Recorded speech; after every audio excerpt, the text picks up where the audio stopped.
আসন্ন উৎসবের মরশুমে যাত্রীদের সুবিধার কথা মাথায় রেখে এবং অতিরিক্ত ভ্রমণের চাপকে সামাল দিতে ইস্টার্ন রেলওয়ে একটি অতিরিক্ত বিশেষ ট্রেন পরিষেবা চালু করতে চলেছে।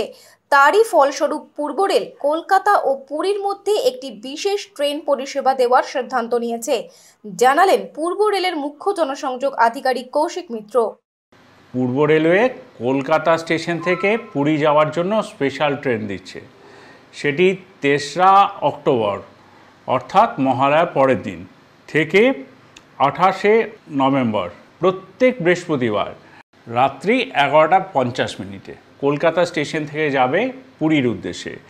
এই ট্রেনটি যেমন আঁদুল, খড়গপুর, বালাসোর, ভদ্রক, কটক এইসব স্টেশনগুলিতে দাঁড়াবে।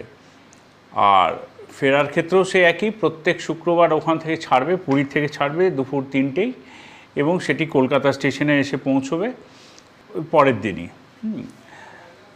এটা শুধুমাত্র আমাদের পূর্ব রেলের যেসব মানুষরা এখনও রিজার্ভেশন করেননি বা ভাবছেন পুরী যাব গেলেও হয়, এইসব কথা মাথায় রেখে কিন্তু পূর্ব রেলের ব্যবস্থাটা করেছে। এখানে যেমন এসি আছে, সেকেন্ড এমনিতে আবার জেনারেল ডিব্বাও আছে, আবার স্লিপার ক্লাসও আছে।